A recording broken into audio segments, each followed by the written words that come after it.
मुंबईमध्ये आज अजित पवार गटाच्या महिला पदाधिकाऱ्यांची बैठक पार पडली आहे। विधानसभेच्या पार्श्वभूमीवर अजित पवारांनी महिला पदाधिकारी आणि कार्यकर्त्यांना मार्गदर्शन केले। यावेळी अजित पवारांनी फटाक्यांबाबत परळीतील कार्यक्रमावेळी घडलेला किस्सा सांगितला।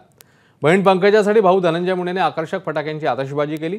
आजकाल बहीण भावाचं प्रेम जास्त उतू चालल्याचा टोला लगावलाय। तर प्रचार करताना नम्रतेने करा असा सल्लाही अजितदादांनी महिला पदाधिकाऱ्यांना दिलाय। आता ते काही जण ते इलेक्ट्रिकचं आले बघा, ते परवा परळीला तर मुख्यमंत्र्यांना भाजलं, मला भाजलं, पंकजाताईला भाजलं। ते पंकजाताईचं ते तिथं एवढा मोठा आवाज आला तिला, तर एवढा म्हणजे कानच काही वेळ तिचा बंद झाला।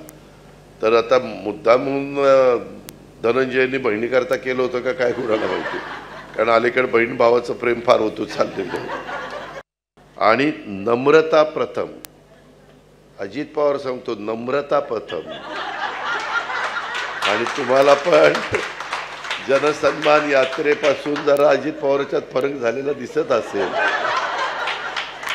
तो कायमचा पुढे टिकावा एवढी प्रार्थना करा ईश्वराला। एबीपी माझा, उघडा डोळे बघा नीट।